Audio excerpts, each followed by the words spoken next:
So Melissa, I want to talk about a particular client that we helped at the end of last year. I believe, if I'm not mistaken, it was a client you met at an open house. It was, yeah. So my partner and I had a listing in Scottsdale. His buddy did a flip, and I held open houses every weekend.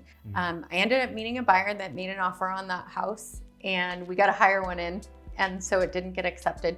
But that buyer decided to stay with me and buy another property in Scottsdale as an investment for a second home. Yeah. So I referred them to you so you could do the financing piece of it and get us into an investment property that they can make into an Airbnb. Yeah. So one of the things that obviously you want to get to know the client, right? So what's the purpose of what they're doing?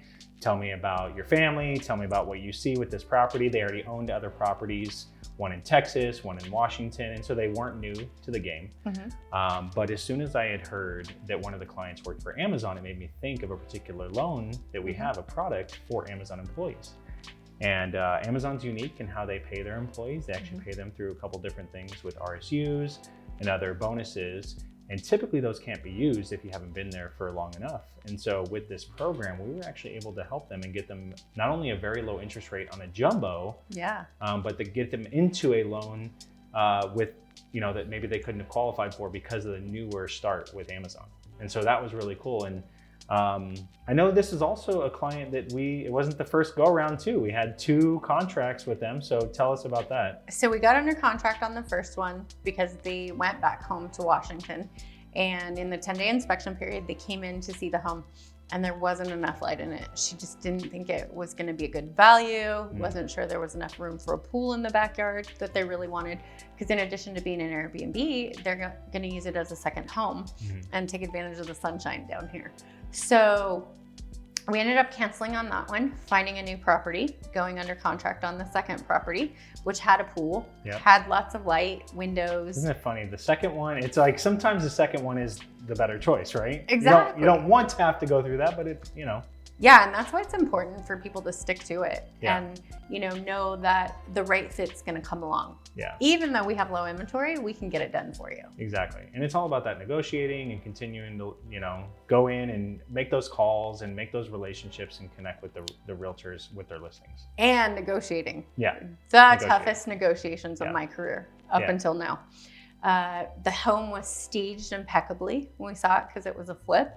And when we went back for the final walkthrough, they had it staged to cover up imperfections in the flooring.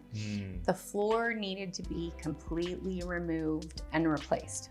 And that's a big ticket item. We were close to closing, I think, when we found that out, right? I think we were 3 days out from closing. Yeah, the final walkthrough. The final walkthrough.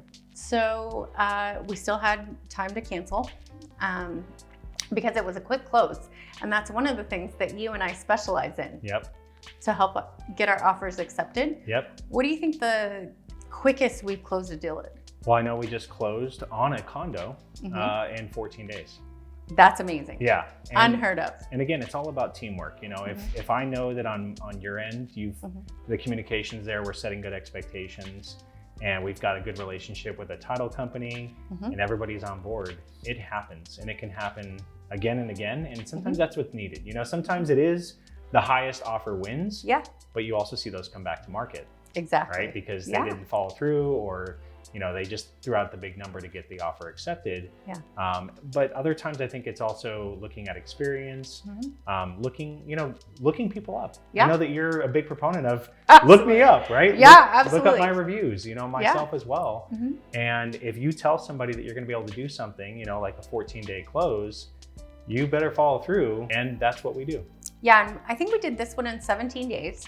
So we were still within the inspection period, and the cards were on the table and the ball was in our hand and in our favor. So I pushed the seller really hard, and we got a $24,000 credit prior to close to get the deal done. That's right. They moved in. They paid $21,000 to replace the floors and upgraded the backyard. And now it is one of the most gorgeous Airbnbs in Scottsdale. That's awesome. That's awesome.